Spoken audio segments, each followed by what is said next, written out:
we agree with caution and where we tactfully disagree. Let us have a general picture of the population of any country with respect to the possibility of HIV infection first. There is a small group of people who live dangerously and are deaf and dumb to any campaign of AIDS awareness. These are people like prostitutes, drug addicts, and those among homosexuals, bisexuals, and even heterosexuals whose sexuality and sexual organs have displaced their brains and rationality. With respect to these, we agree with Western AIDS practitioners in opposing them and doing our best to reduce their harm. But we differ in that in the West, the democratic society would generally not allow such walking time bombs to be reprimanded, and their evil checked by the strong hand of the law. If this is the way they want to live, nobody has the right to prevent them.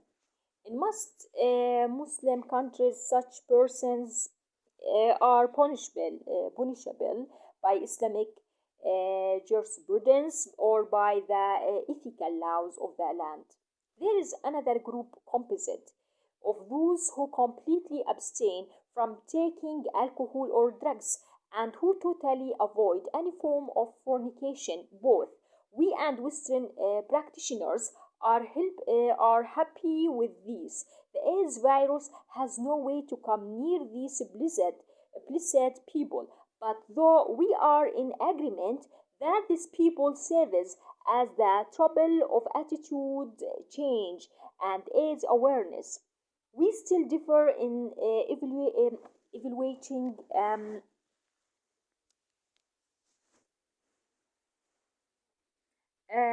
with evaluating their behavior to the average Westerner.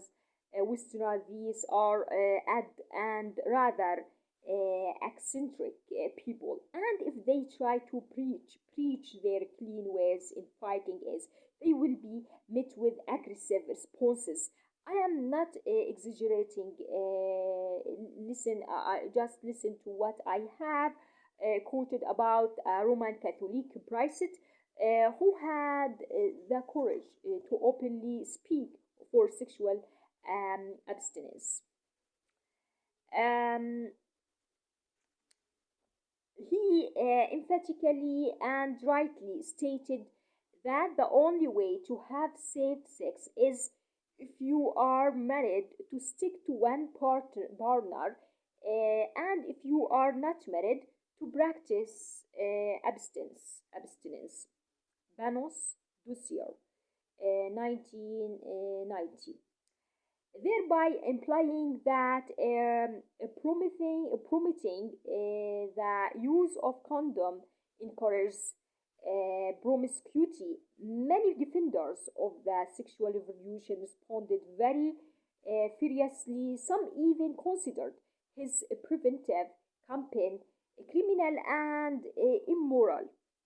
They claimed that people who hold to such traditional moral values are a tiny minority whose sexual behavior protects them from AIDS.